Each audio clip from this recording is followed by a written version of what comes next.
Olá, bom dia, meus amores. Hoje, dando sequência, com nossa disciplina de História, iremos continuar o conteúdo que nós já começamos na aula passada. Então, hoje nós iremos conhecer patrimônio e cidadania. Na aula passada, nós vimos que era o que vinha a ser, esse patrimônio, ou seja, patrimônio cultural, foi o que nós estudamos na aula passada.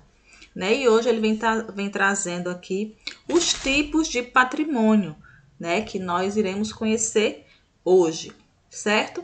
Aí o título aqui é Patrimônio e Cidadania. Coloquem a data de hoje, 11/11/2020. Não esqueçam de registrar na agenda de vocês, por favor, certo? Como também a página, tá? Página 6, do caderno 4, tá? Ou seja, o livro novo de vocês. Vamos lá, ele vem falando aqui sobre patrimônio e cidadania. Conhecer os bens culturais que recebem o título de patrimônio cultural é também um exercício de quê? De cidadania. E o que é cidadania mesmo? Que nós também estudamos na unidade passada. Cidadania é você exercer os seus direitos e seus deveres, certo? Afinal, todos nós podemos colaborar para preservar os bens culturais do local em que vivemos. Realmente, nós temos que preservar, cada patrimônio existente em nossa cidade, gente. Temos que preservar, cuidar, zelar por aquilo que nos pertence, certo?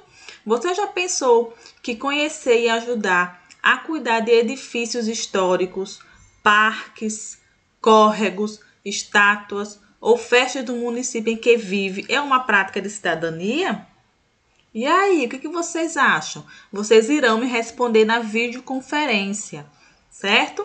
Aí ele trouxe aqui, gente, tipos de patrimônio, tá? Existem 3 tipos, tá, de patrimônios. O natural, o cultural e o cultural imaterial, certo? Cultural material, cultural imaterial, certo? Vamos lá, atualmente o patrimônio está preparado em algumas categorias, Para compreender, ou seja, essa organização, analise esse esquema aqui que ele trouxe, nesse infográfico aqui que ele trouxe, demonstrando o que vem a ser esse patrimônio natural, o cultural material e tem o cultural imaterial, certo? Já adiantando, cuidado para não se confundir, certo? Para não se atrapalhar em relação ao patrimônio cultural material e o cultural imaterial, certo? Gente, o patrimônio natural, o nome já diz, Natural, ou seja, que vem o que? Da natureza, certo? Por exemplo, como ele trouxe aí, o arquipélago de Fernando de Noronha, que é um patrimônio natural da humanidade, certo? Vamos ver o que vem a ser esse patrimônio aqui, ele colocou a definição. Áreas de importância para o meio ambiente, considerando-se a fauna e a flora do local, ou seja, as paisagens, as formações do relevo, entre outras coisas, certo? Já que no patrimônio material, documentos, fotografias, acervos de museus, O que esse aqui, gente, o patrimônio cultural material é o que é mais comum de nós observarmos, As igrejas, que a tia citou aqui, que aqui em Penedo tem várias, como vocês também disseram que em Neópolis, tem também, igrejas como patrimônio cultural, certo? Aqui ele está trazendo, construções e obras arquitetônicas, estátuas, cidades históricas, como Penedo é uma cidade histórica, tá? Então, é um patrimônio cultural material, sítios arqueológicos, entre outros, certo? Aqui ele trouxe a igreja basílica, tá? Do Santuário do Bom Jesus de Matozinhos, em Congonhas, Minas Gerais, que também é bem conhecida essa igreja, passa muito na televisão, certo? Já o patrimônio cultural imaterial, também já é fácil de se entender. Imaterial, é uma coisa que não é material. Assim, por exemplo, é algo, coisa de se alimentar, Ou seja, são alimentos. Veja aí, técnicas e modos de fazer algo também, como também festas, como aqui a questão do modo artesanal de fazer o famoso queijo de Minas, tá? Essas questões, tá? Mas a maioria mesmo é em relação à questão do alimento, tá? Que ele não trouxe aqui tanto assim. Ele focou em técnicas e modos de fazer algo, festa, conhecimentos, tradições e folclore, certo? E alimentos, tá, gente? Acrescenta aí. Aí aqui, como eu falei, né, o modo artesanal, tá? Ele trouxe a imagem aqui do queijo de Minas, né, que também é muito conhecido. Então, também é um patrimônio cultural, né, e material, certo? A noção de patrimônio cultural e material é algo mais ou menos recente. Justamente, é recente, tá? No fim do século XX, os governos e a sociedade civil de diversos países começaram o quê? A perceber que esses conhecimentos, né, como o folclore, as festividades, né, que tem uma diversidade de alimentos, né, ou seja, de comidas, né, gente? E outras manifestações culturais intangíveis, né, também devem ser o quê? Preservados, tá, gente? Como o acarajé, né? Também que é uma comida cultural, né? Ou seja, um patrimônio cultural, certo? Da Bahia, tá? Por isso que eu estou citando também a questão dos alimentos, certo?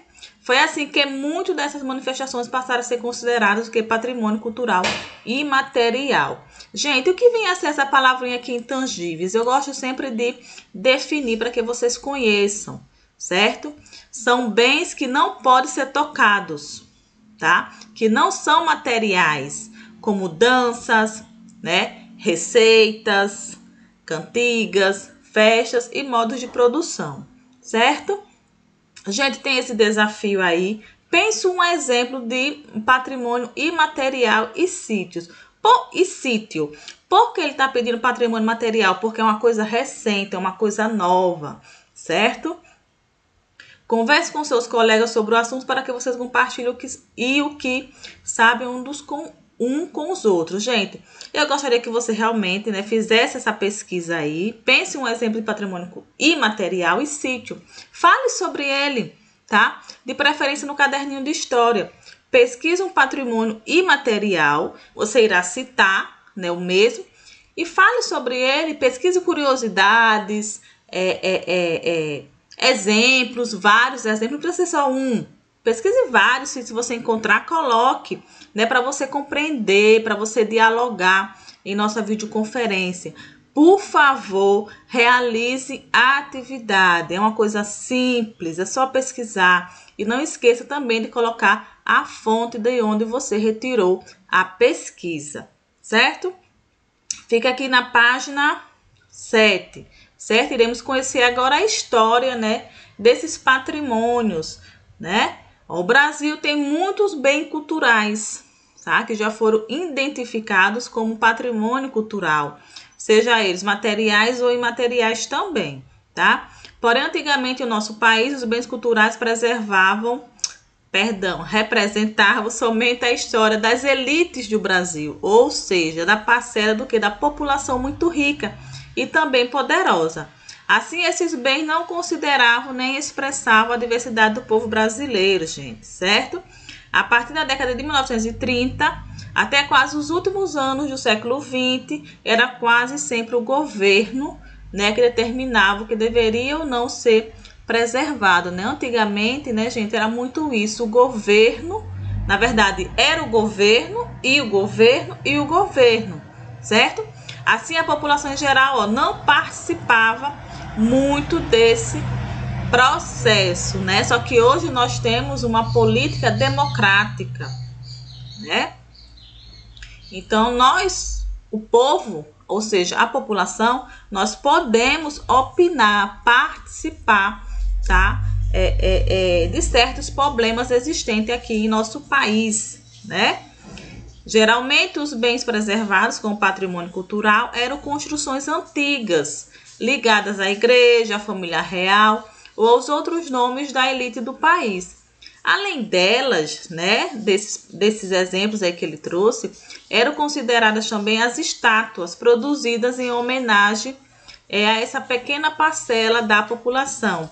Gente, as pirâmides de Gizé, o que vocês acham? É um patrimônio? É um patrimônio cultural? O que vocês acham? Tá? Então, tem vários exemplos de patrimônio culturais, certo? Esses patrimônios eram considerados parte da história oficial do Brasil, sendo a história produzida por meio da perspectiva do entendimento das classes dominantes, ou seja, dos mais ricos, certo?